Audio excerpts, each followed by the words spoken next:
what does it mean to be in a state of tension or bracing? And or actually the word that really gets me is the bracing. Yeah. Because I have so many students that are bracing for impact constantly. And I'm interested in thinking what's happening. What's the mind body of bracing? Part of it comes down to some level of anxiety. When it comes to your body, there's a lot going on, more than you have the capacity to possibly pay attention to, Right. both inside you and just posturally. There's a lot of moving parts to hold together, as I say, kind of against gravity. And we get used to physically and emotionally living in an autopilot state. Like you've developed motor programs so you don't have to think about every little movement that you do. And I think sort of same with consciousness, we have a predictive sense of what the world is around us and kind of what's going to happen and sort of things that we'll say. If you try helping somebody change any of their autopilot, that creates a bit of anxiety. It's like, depending on the person, some people will take it judgmentally, being like, is there something wrong with me? I have to do something different. We would also say that part doesn't want to change. If we use an IFS parts perspective, like that part has not agreed to change that automatic behavior, and you can't just tell it to. It's harder to get people to do things differently than sort of to teach them something new. From a biomechanical perspective, when I get into the bracing things, I talk about sort of butt grippers and back grippers and sort of things that there's. So it's a gripping. I want to get some like nice, good metaphor words for bracing. It's a tightening. It's a tightening. Yeah. And your whole body is a big muscular tug of war. Joints tend to have a muscle on one side that pulls one direction, a muscle on another side that pulls another direction, to simplify it. And so they need to work together to move efficiently. And so if they're both kind of have a lot of tone on them and they're bracing, it restricts the natural movement of the joint. Because we have so many different joints in our bodies, and as I said, gravity is just relentless. You can simplify a kind of complex mechanical task by just bracing whole areas and making them stiff, which can hold you up so you can accomplish the task, like standing or sitting or moving around. But it might not be the most efficient way to do it, and over time it starts getting uncomfortable. And that's more true on people that are really genetically loose jointed like I am, or sort of people that are quite hypermobile. You'll end up sort of bracing large areas of their body just to kind of just hold themselves up against gravity, which might have worked well if they were doing one thing where they're running around a lot, versus if they have to stay still, sit in one place or stand in one place, and they're bracing a lot, it starts to get very compressive on joints, which gets uncomfortable. So I'm hearing that bracing is a strategy to get something done where you don't have a more nuanced way in your body to do it. And then over time, it's a habit that you use even when you're not trying to get that thing done. And so it's like a double.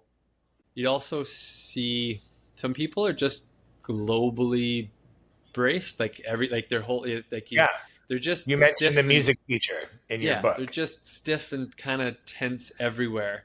And it's a reflection of their personality and where they just kind of guard everything. You touch them and they're just reactive to everything.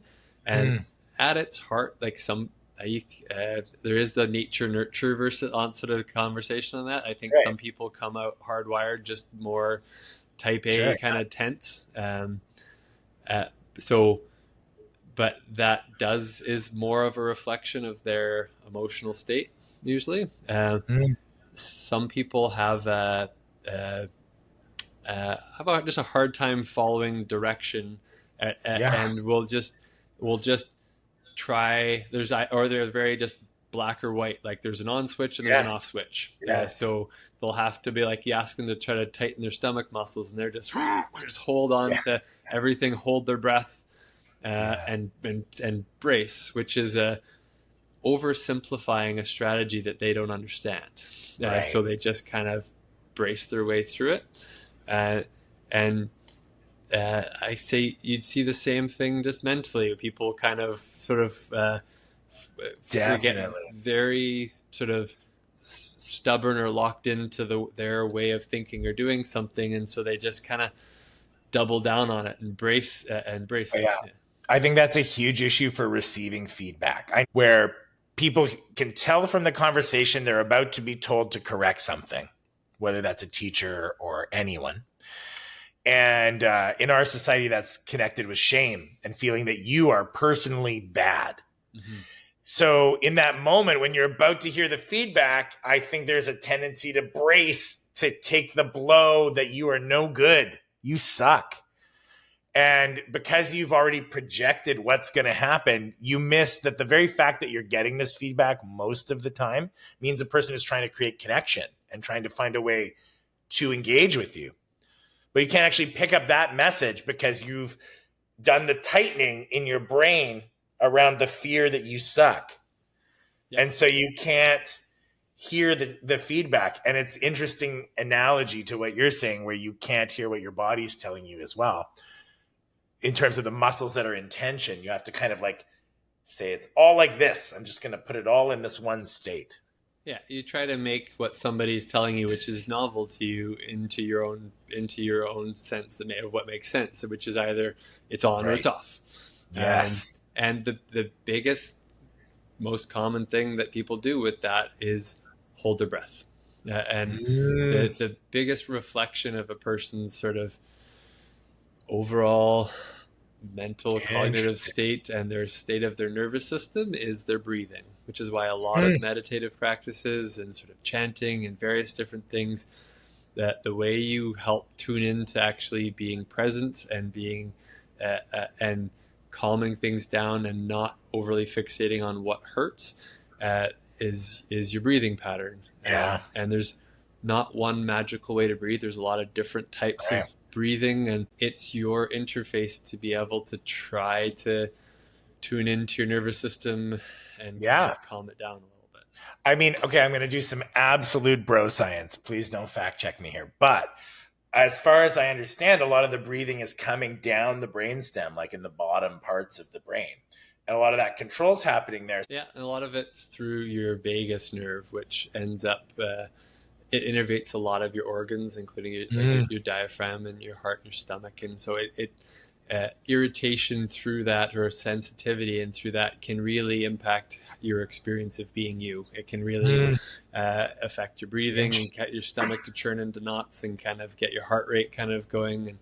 And which chicken or the egg, you're going to experience things physical tension annoys it. And so, yeah, it is part of the hard wiring. But if you want to try to calm it down, it's trying to spend a moment and have somebody or some practice try to help give you some different just guidelines around pausing and taking a breath. Yeah. My therapist has talked about it like breathing through a leaf and like letting it just kind of float down. Yeah. And it's a metaphor I love for slowing things down. Yeah. Yeah. It's I spend a lot of time just trying to show people that just how to different options of how to breathe into different parts of their body. Because particularly when people are having like a panic attack, a big part of that comes into like they can't get breath in, there's accessory muscles of breathing up into your neck and shoulders. There's your diaphragm that breathes down into your belly. There's your intercostal muscles that help open up your rib cage. And when you're not in a panicky state, you can kind of feel and see all those. It can give you another tool to help get yourself out of it. Yeah. Yeah, I think since we're talking about breathing, here's a PSA, which is like a lot of my students, when I say breathe, they actually hyperventilate, which then I am like, oh shit, I should have mentioned initially, that's going to make you way more stressed. And I think there's a lot of benefit in some of those breathing practices to focusing on long out breaths with a nice controlled pause in between. And I think that's like a little hack that can help if you are having a PA as well. Because totally. That's where I regularly get people trying to do the 4-7-8 breathing. Yes, that's a great one. 4 seconds in through your nose, hold for 7, out for 8. Check the show notes for a cool little graphic we made about that. And I have a poster on my wall that has a picture of a person where you can see all their organs, and people are shocked how big their lungs are. That they start up above your collarbones, wrap around your heart, go all the way down through your rib cage in the back. So actually visualizing them as these two big emotional balloons inside you, and appreciating that a lot of the breathing muscles are also postural muscles. So how you're breathing also impacts how you're holding yourself up. Definitely. I've experienced that in my own life. And just as like a weird side note, I started mouth taping a couple of years ago at night. So I'd breathe through my nose about it, but I'm totally interested in it. And firstly, my snoring and sleep apnea went away. Like I had a sleep apnea test afterwards and it was gone. That's crazy. But my overall level of calmness when I wake up is dramatically different. So it does make a huge difference. How did you find taping your mouth with a beard and mustache? It's a very precise art. It's like this place it right here, and I do a little duck face, and then I get it. But it looks ridiculous. I want to be clear. It looks absurd. I've been trying to get my bro to do it for 2 years, and I'm pretty sure the reason he won't is aesthetic. He just can't bear being that guy. And when somebody sees me with the tape on, they laugh.